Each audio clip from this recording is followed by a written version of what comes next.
Hello friends, welcome to our education channel. Today's lecture is on applications of the differential equation. This differential equation we can use so many applications like geometrical applications.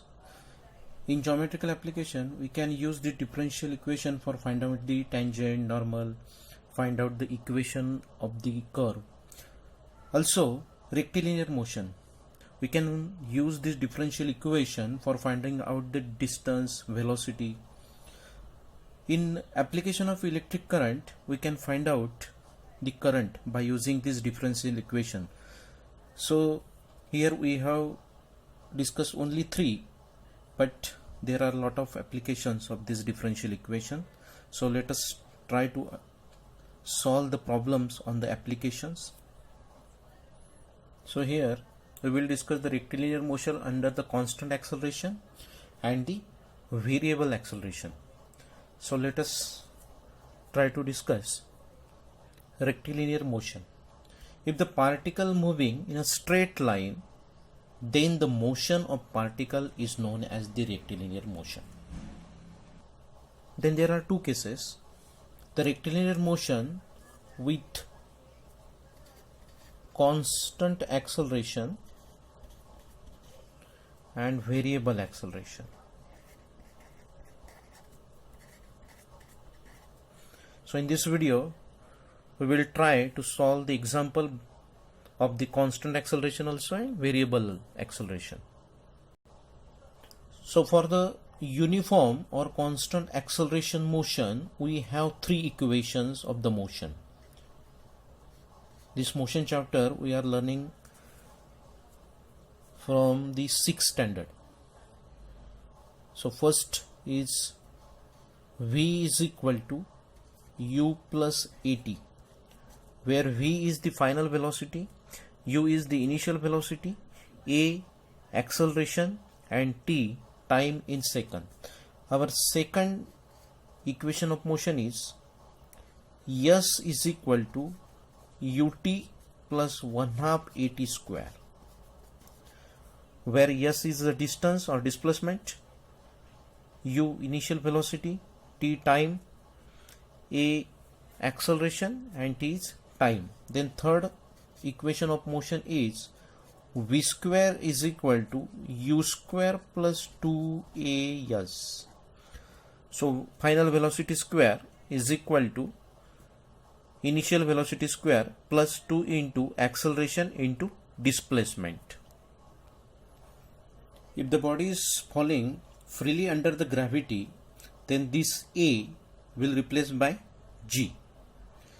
If the body is thrown vertically upward, then this A will replace by the minus G. Upward and downward motion, this S will be replaced by the H.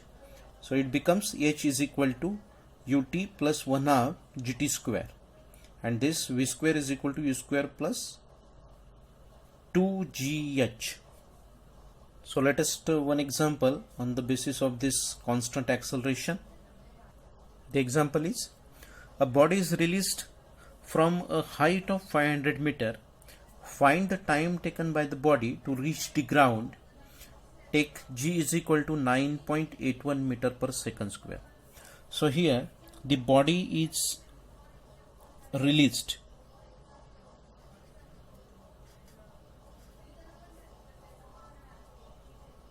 from the height of 500 meter. So find the time required to reach the ground. So we have to calculate T. So here 500 meter is height and the body is moving in the downward direction. So for the downward motion, we have to calculate the time. So we have a distance, that is height, then its initial velocity is 0, acceleration, that is G 9.81, Now it is moving in the downward direction, so plus g, so plus 9.81, and we have to calculate t. So let us take this second formula. S is equal to ut plus 1/2 gt square. So we will replace this h s by h. So it becomes h is equal to ut plus 1/2 gt square. Now here g is positive, so plus 9.81 meter per second square, as body is moving in the downward direction towards the gravitational force. So g is plus. If it is upward, then we will take minus. So put the values. H is 500 meter is equal to, now initial velocity. Initial velocity is 0 plus 1/2 into 9.81 into t square. So by calculating, we'll get it 500 is equal to 9.81 divided by 2, so 4.9 t square. Therefore t square is equal to 500 divided by 4.9.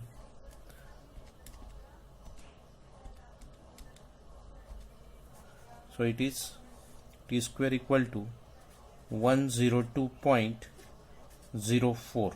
So if we take square root, then we'll get time is 10.10 second. So the 10.10 second time is required to reach the body to the ground. So approximately it is equal to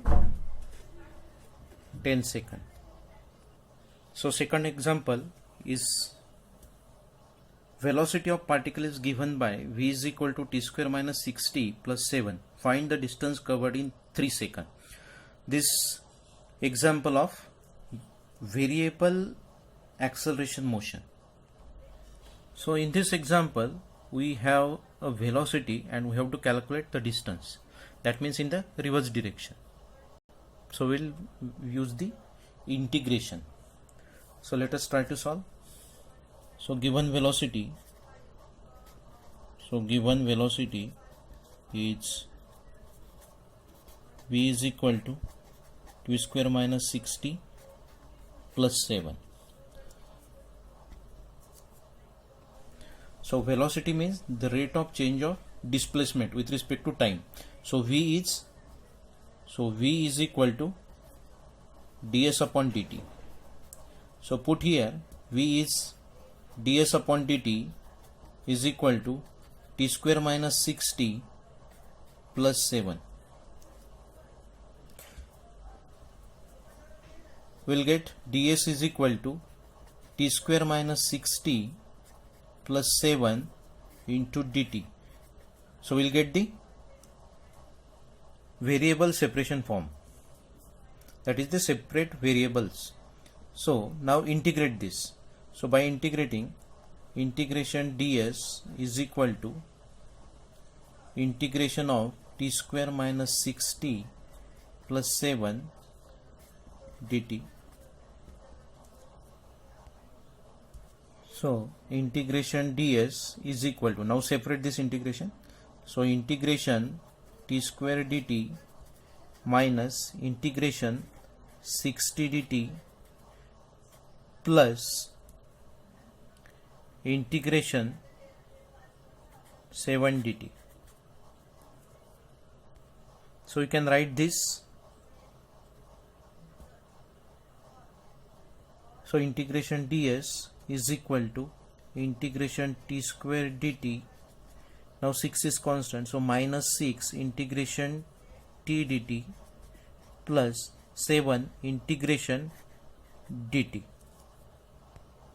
So integration ds is s is equal to integration of t square is t cube upon 3 minus 6 into integration of t is t square upon 2. So we increase the power by 1 and put the power in the denominator. So plus 7. Now here 1. So its integration is t plus c. So put the value of t is equal to 3. So s is equal to 3 cube upon 3 minus 6 into 3 square upon 2 plus 7 into 3 plus c. So we'll get s is equal to, so this is 27 upon 3, that is 9, minus this 3 square is 9 and this 3, so it is 27 plus 21 plus c. So by calculating we will get s is equal to 3 plus c. So we can say the distance is 3 unit. So this is the distance traveled by the particle in 3 seconds. So here we have used integration formula, that is integration of x raised to n dx is equal to x raised to n plus 1 upon n plus 1 plus c. So in this way we can solve this problem of variable acceleration by integrating in. So third example, a body moves according to law of motion is given by d square x upon dt square is equal to 3t square.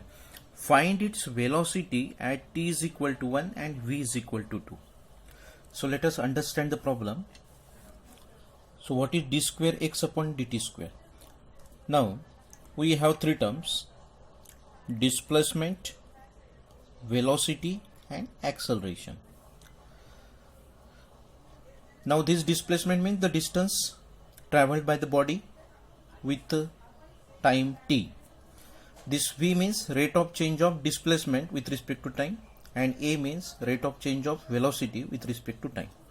So v means v is equal to ds upon dt, and a is rate of change of velocity, that means dv upon dt. Now v is what? ds. Now in this example s means x, the distance traveled. I put here x, so it is dx upon dt, and a is dv upon dt. Now put the value of v, so we'll get d by dt in bracket. Now I replace this s by x, so dx upon dt. So it becomes d square x upon dt square.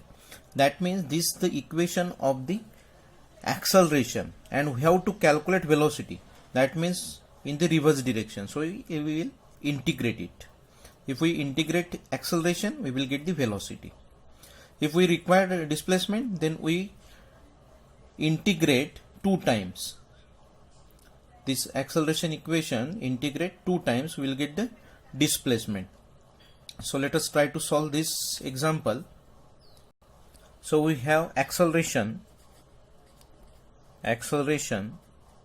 that is a is equal to d square x upon dt square. Simply we can say it is dv upon dt. A is dv upon dt, and that is 3t square. That means these two are same, so I have put d square x upon dt square is equal to dv upon dt, and the equation is 3t square. So dv is equal to 3t square into dt. So we'll get the variable separation form.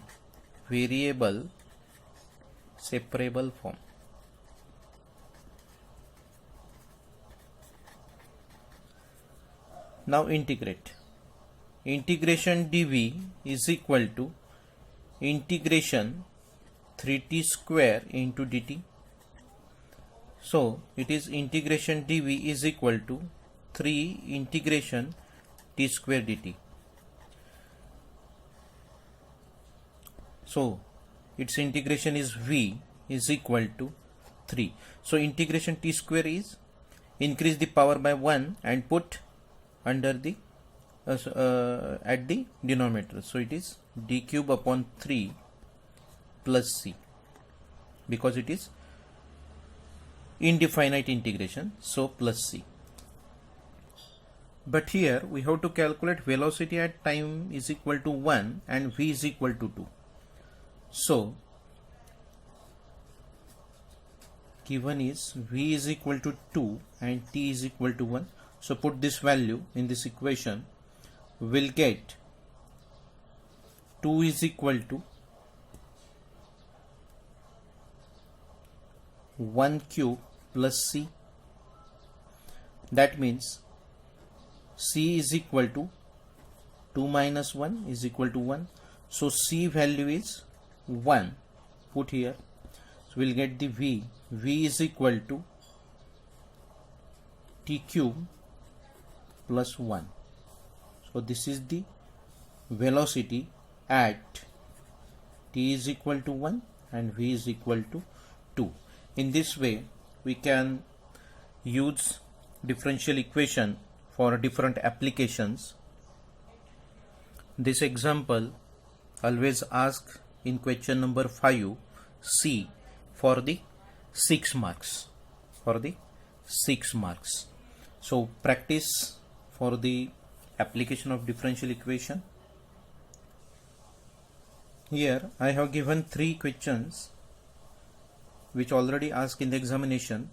So practice for these 5 to 6 numericals so that you have confidence, or you will get the confidence about the application of differential equation. In next video we will learn the chapter probability. I hope that you understood today's video lecture. If you really learn from this video, then like this video, share with friends and subscribe our channel. Thank you very much.